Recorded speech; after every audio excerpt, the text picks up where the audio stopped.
Dr. B here. Please give it a listen, a watch. Fantastic Deals and Dreams pilot series. I interviewed a lot of folks in the real estate and or business world. I hope you enjoy this episode. Enjoy. Hi everybody, welcome to another edition of my podcast. You guys know who I am, Dr. B. I'm here with the great Michael Levitt. Michael, how are you? I'm great, Dr. B. How you doing today? Doing fantastic here on a Wednesday, almost summer, when this is recorded, and another day. Let's jump right into it, brother. Tell everyone about yourself.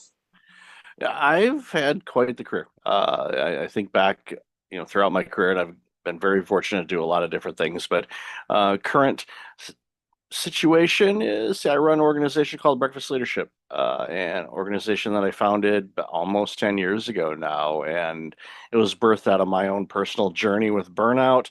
And it's taken on so many different lives over these last 10 years, and with the foundation of what can I do to help people? And that's, I'm very fortunate I get to do the great things I get to do, from my podcast to writing to keynote speaking to talking to you about wrestling, you name it. I'm very fortunate that I get to do all the fun things I get to do. I love it. I love it, man. Thanks, man. We'll chat more about the things you do. So I'm big on education. You don't Mhm. see it here. All my degrees are to my, I guess, from my right. You went to Oakland Community College, Walsh College. Also, you had various certificates, right, throughout your journey. So how has education played a role in what you're doing today? A huge role. It's prevented me from buying too many comic books and baseball cards, for one. But also it's helped me get income where I could go buy more comic books and baseball cards and things like that. I don't collect either of those anymore. I used to a lot, but ultimately the education is, and I think of, a lot of people have said this, never stop learning. I'm the forever student. I'm curious. I want to learn new things, and I'm in my 50s now, and I'm more eager to learn more things and learn how to do things than I've ever been in my life. And I was a great student in school, so never really had any struggles with it, other than a couple accounting exams that bit me in the backside. But we passed it, so that's all that matters. But for me, it's you know. It hones in with the interests that I had at the time. Obviously, Oakland Community College was, a good foundation to get me, exposed to a lot of different things, including the humanities and arts and classical music and art museums, things like that I never really paid much attention to in my youth. But going to, humanities class, and we had field trips. It was, one of those beautiful things where we literally would go, and it was in Detroit, so we'd go to different museums, and went to the orchestra, and you just get exposed to things.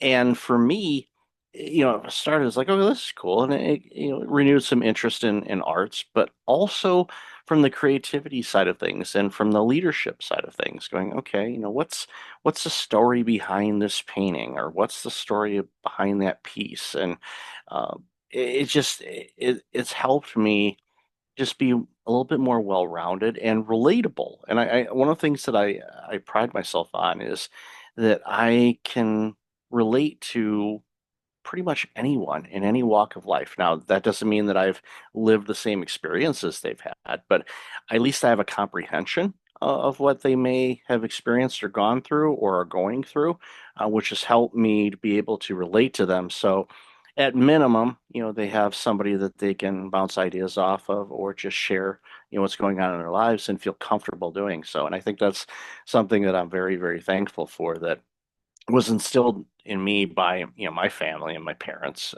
Just, be there for people. Don't prescribe, don't direct, don't do any of that stuff. Just be there for them, and um, have them, utilize, your gifts to help them, which is going to help all of us. I love it. You and I are very similar in the sense that that servant leadership mentality, right? So I love that. What are your thoughts on, like, you say you never stop learning, right? You're always learning, right? And same like me, right? I got my doctorate, and then I joined a couple of masterminds, and which has led to my success. Like, what are your thoughts on additional coaching, like even as a business owner? Oh, you have to, because you'll hit a plateau. And if you're a startup in a business, or even in an organization like mine, I'm always looking for new ways to do things, guidance on how to do stuff, delegation is so critically important. And, I delegate up, which is leaders don't like hearing that phrase sometimes. Like, what do you mean delegate up? I'm the one that delegates. No, no, no, no, no. It's actually a growth opportunity for you too when people delegate up to you. And for me, it hones on some things, and I, become comfortable that I don't know everything, and that's okay. But I can learn. I can learn what I need to learn to grow, and I help, people in a way by, seeking guidance and coaching for people that have done it. And that helps them because it's helping them hone their skills and work in their space that they love to do. So it helps everybody, and it just I implore people. It's like always have a coach. Maybe not too many because sometimes that can get you pulled in 15 different directions, kind of hone in, for each quarter or every half year or every year, whatever, have a theme of what you want to work on, and then go seek the guidance of someone that has done it or is doing it, and it'll help you reach your goals. So, which is going to help them reach their goals, and that's winning all across the board. Nah, I agree with you 100%, man.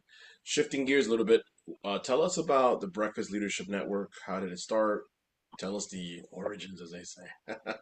Much like everything, excuse me, the idea came to me in a shower. And when I recovered from my own burnout journey and did all that kind of stuff and started, writing about burnout recovery and the signs of burnout and whatnot, it came to me that I had a consulting opportunity. And I was working as a healthcare executive when I launched the organization and ended up leaving healthcare to go full on in on this. And I was like, okay, what do I want to call this if I do launch a company and get it incorporated and all that? And like, because Michael Levitt Consulting, I've already used that name many, many years ago for when I was doing some consulting. It's like, that doesn't pass the eyebrow test. They're like, okay, I know the name and he consults. All right. That doesn't, raise any eyebrows. Right, like breakfast leadership. And that name came about because one, breakfast is my favorite meal of the day. And leadership is, an area that I love spending time in and helping and leading myself and also helping others lead others so their organizations or their lives can be better. So breakfast leadership. So I immediately went, well, let's see if that domain's available. And it was. So I paid the money and got it registered and just started building it. It started off with just consulting, high-ranking executives and individuals, and then it kind of spun off into working with some teams because if your leader's burned out, there's a good chance your team is too. And I saw that time and time again when I go into organization and helping out somebody like, ooh, I see you have minions and they're doing the same thing you are. So I said, okay, I gotta broaden this out a little bit. So I tweaked some things, and that's something you do in business. You constantly are adjusting and tweaking and making improvements and addressing the needs of that. So, that led off from there. And then from that, writing, keynote speaking, the podcast launch and all that. And one of the and this is one of those things where I say this a lot. So usually on your birthday, when you get something from the government, it's usually a bill to renew a license or something like that.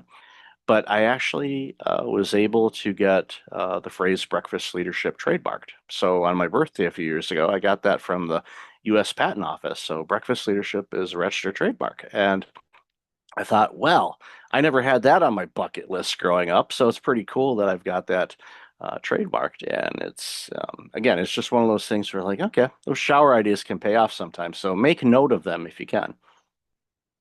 I love that. I'm very similar. I think I came up with my podcast during the shower too. So it's interesting how that works, man. So I was reading your LinkedIn, right? And you talk about improving delegation skills with systematic plans. So what does that mean? For for my definition of that is I am a systems person. I got a certificate from Rotman School of Management on advanced system design. Systems make things flow easier, and the least amount of things you got going on, the better. Too many times organizations are trying to do too much and they're overwhelming themselves, their teams, even their customers. Their customers don't even know what they do. And I can go, what do you do? So you have to have a system in place in order to address the needs of what you're doing. So delegation is both an art and a science, in my opinion. I think it's important for organizations to delegate to those that can do it, also delegate things that allow for growth in individuals because if you stretch them a little bit, not a lot, but a little bit, they may lean into something that becomes their superpower. And then I know a lot of leaders don't like hearing this, but most of your team does things a whole lot better than you do. And that's fine because you're a leader, you're the director, you're not the doer. You may have been a doer, you may have been an amazing doer, you may have been crushing it in the roles, but now you are leading, you're directing, you're out looking outward and visionary. And that shift is always a challenge for a lot of leaders because they don't necessarily get that training unless they have a coach or a mentor that can guide them through that because it is a shift. At first, you don't think it is, but it's huge. So you have to learn to delegate because there's this initial desire, oh, I want to do that. And there's nothing wrong necessarily with you doing it from time to time.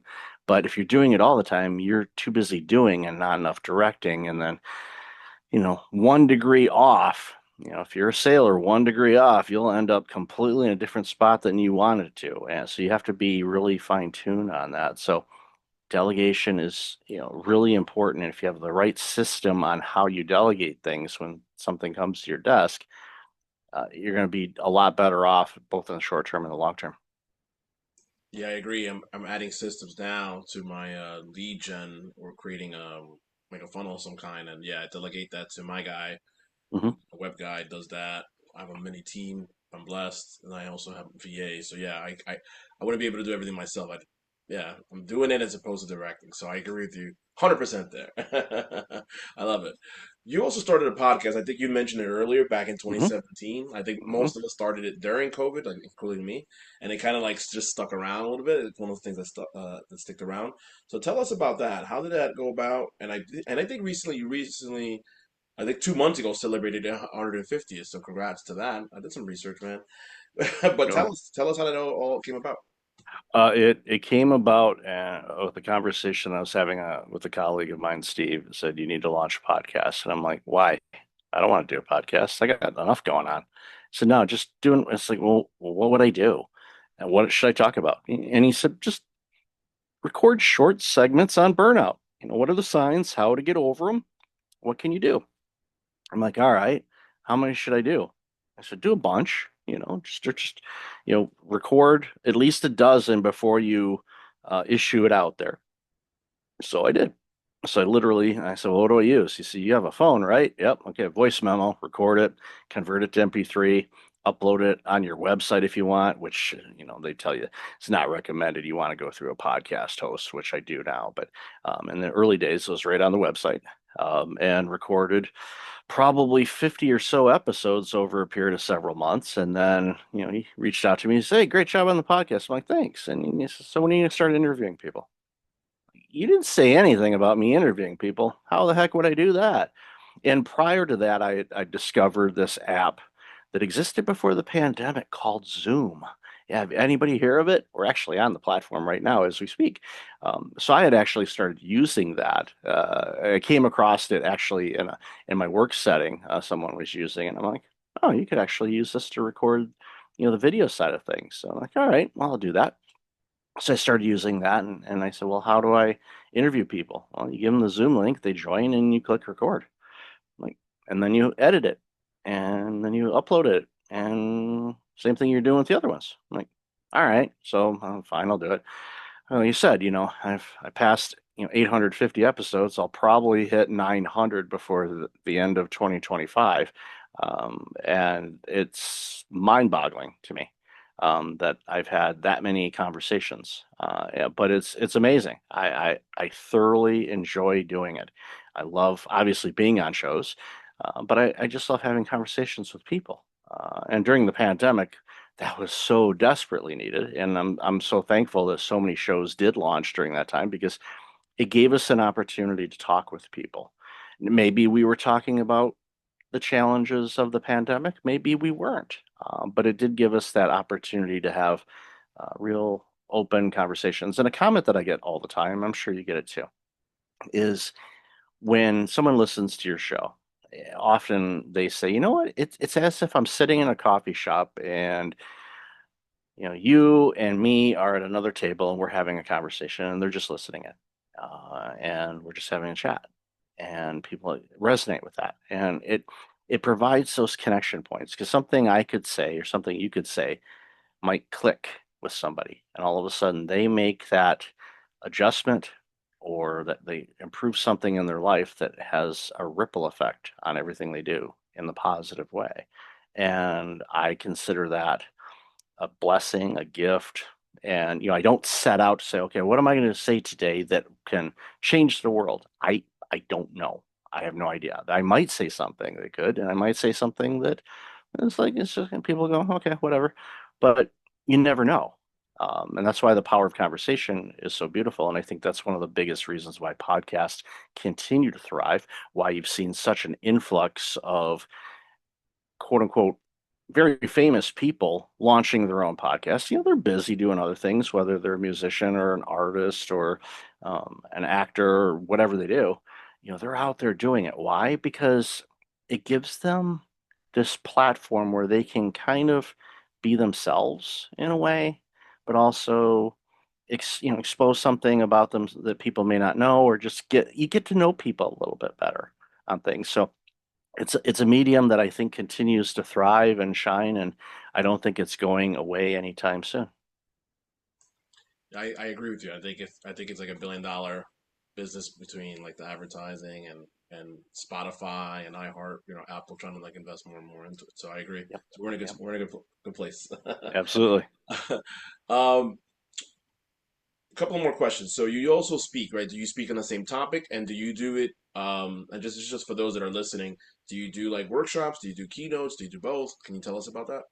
Yeah, I've been doing keynote talks for and workshops and all of that for several years. Started doing it back when I was a healthcare executive, and I was started speaking at conferences about burnout. And I thought, oh wait, this is not exclusive to healthcare, and just started doing talks. The pandemic was uh, interesting to say the least because it changed all my travel plans for a couple of years, from going all the time out on the road to not going anywhere.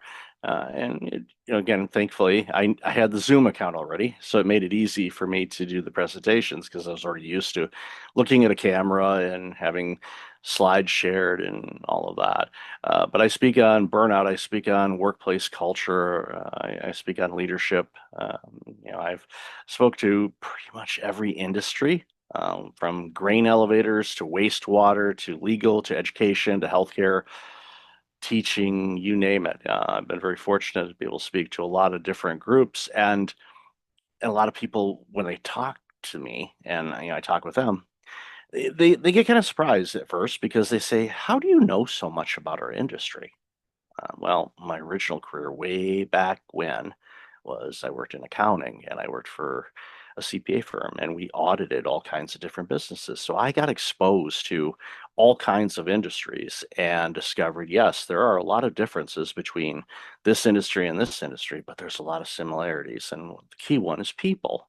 So you just, rename the name of the widget, you understand the nuances of the challenges that they face and apply that to your talk, to make it feel and actually is specific to their pain points, the things that they want to address, so it comes off as being very natural, which it is. I'm very fortunate, again, being a student of life and understanding different industries. It's helped out tremendously. And when I reach out to organizations to speak at their events or do workshops for them, because I can relate to them to a certain degree. That's awesome. That's great. So anyone listening, please hire Mike to talk about that. And Dr. B, don't be, And Dr. That's don't, right. Don't wait a forget minute about now. me. No, no, no, no, no, no, no, no. This is your platform. That's right. Hi, That's right. hire you first, and you're like, man, I don't want to go there again. Maui again? I don't know. Hey, Mike, you want to take that one? Okay. Yeah. There you go. Hey, so what advice would you give to those entrepreneurs who are burnt out or making some sort of money, right? They're doing okay, 100, 200K probably in revenue, but for some reason they hit that plateau and they need someone like you. Like what advice would you give them? Well, first, obviously hire a coach to help them to grow the business. But to the point, well, do they actually know where they want it to grow? I find that a lot with entrepreneurs. They build something, they get it to be what a lot of people would deem successful. You break that six-figure plateau. That's a big accomplishment because you came from a concept, an idea, maybe a shower idea, to a business that is, generating six figures in revenue. Congratulations. Don't shortchange yourself on that. That's impressive. But what happens is you grow to your limits and then you kind of can stagnate or you can decline and go away. I mean, hopefully you don't. But ultimately, it's one, get crystal clear on what you'd want it to be. And it's okay if you're like, you know what, I'm happy with it being this. Okay, cool. But you should, in my opinion anyway, always have a growth mentality. It's like, okay, I've grown it to this. Okay, now let me sell it off and go do something else. See that a lot. You see a lot of entrepreneurs that have had multiple exits. They sell their business, they go launch another one because it's just what they do, and it works out well for them. But what I see a lot with entrepreneurs is they hit that plateau or they're burning out because they're, again, doing everything, which you tend to do in the early days of your business. And sometimes people never walk away from doing everything. You need to delegate, you need to hire out before you're ready. Yes, I know money is what it is, but with VAs and other options and even AI now, there's a lot of opportunities to delegate and leverage some work so you can focus on only what you should be working on. And that depends on what you do. But I find a lot too, entrepreneurs, because they are all over the map, they really don't have an idea how they're spending their time. Well, I'm working all day. Okay, what are you working on? What time of day are you working? What types of things are you working on? So getting crystal clear on how they spend their time helps us maybe shift some things around a little bit so they're doing similar tasks together. So you're using a certain part of your brain instead of bouncing around all over the place like you're watching a pickleball game or something. It's you want to kind of group like things together because your brain will flow easier. But again, a lot of people don't know how they spend their time. Now, for me, going back to my original career in accounting, billable hours. I was billing every 15 minutes. I keep track of my time. I know how much time I spend every day and every week on the things that I do because I keep track of it. Yeah, obviously some of it's billable work, of course, but a lot of it is, prep work or just the day-to-day things that I do. But I keep track of it and I can look at it and go, all right, last week I did 20 hours on podcasting, 5 hours of writing, 15 hours of marketing. For an accountant, that's like, wow, 50, I do marketing. How the hell did that happen? But kind of important for all you bean counters. Don't skip the marketing classes like I did. But again, being a student of life, you can still learn it. So it was not a forget it and never get to do it. But it's really important just to understand your limits. Don't beat yourself up. Your limits are your limits. Everybody has some limits, but they also have opportunities. And figure out, what those opportunities are for you and path the way for you to be successful. And when you do that, there's a good chance you're going to be. I love it. Uh, my last question, which is I didn't. This is not minor curveball, but what in we're both pro wrestling aficionados. What's your greatest favorite match of all time and why? I think you know the answer to this because we had a conversation about this Yeah. before. But March 29, 1987, the Pontiac Silverdome, Yes. Pontiac, Michigan, WrestleMania 3. That event was static. And if you ever had the fortune or misfortune of being in that building, air conditioning really wasn't its strong suit. And you're basically in this big stadium that had this white garbage bag of a cover. And it was nuclear warm in there. And it was March, okay? And then I remember, back in '88, a completely side note, the Monsters of Rock tour was there, and that was in the dead of summer. And yeah, I'm sure I lost 15 pounds in sweat that day. Probably could have lost a little bit more, but I definitely lost a bunch. But back to WrestleMania 3. The headline event was Hulk Hogan against Andre the Giant. And we saw, and to this day, anytime I see it, I'm still in awe and amazement. We saw Hulk Hogan pick up and body slam Andre the Giant, who was between 400 and 600 pound man. Um, Try lifting something 400 or 600 pounds. Now, if you're a weightlifter, maybe you could. But the most of us, that's not happening. And he body slammed him, and I was there with as part of 93,173 people to see that. And I shared this with you when we had a chat. It's the fourth most amazing thing I've seen in my life. The other three were the birth of my three kids. Then there's that. It was such a pinnacle moment. It was my birthday. It was like the just epic moment. And I haven't watched it in a long time. I'm probably going to watch it again because it's been several years since I watched the full event. I want to watch it again. You should Um, watch it. yeah, it's because It's on Peacock, so you should definitely watch it. yeah, yeah, it's easy to watch that way. And I had, it was like my seats they weren't close, but they weren't far. It was center, so dead center. You could look directly at the ring. Television. So we were getting the television view of it. So it was fun, and it was just an absolute blast and a memory that if I forget everything in life, I hope I don't forget that because it was just such a pinnacle day. I remember waiting in line at a AAA location to buy the tickets because before you could do it online, kids. Yeah, we actually had to go somewhere and Do some and in person. Remember wait that? in long yeah wait Yeah, in long lines and buy the tickets. And oh man, that was such a blast.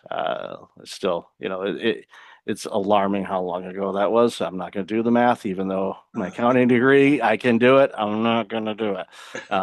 Couple years going to be a big anniversary on that one. that's right. Yeah, it's hopefully the WWE acknowledges that one because that the first one obviously was huge. Second one it was it With was the three decent. cities, very interesting.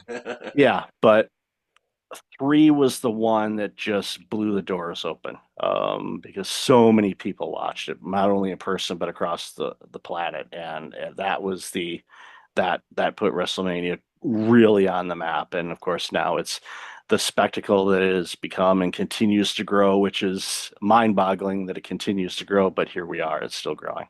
Yeah, yep, yep.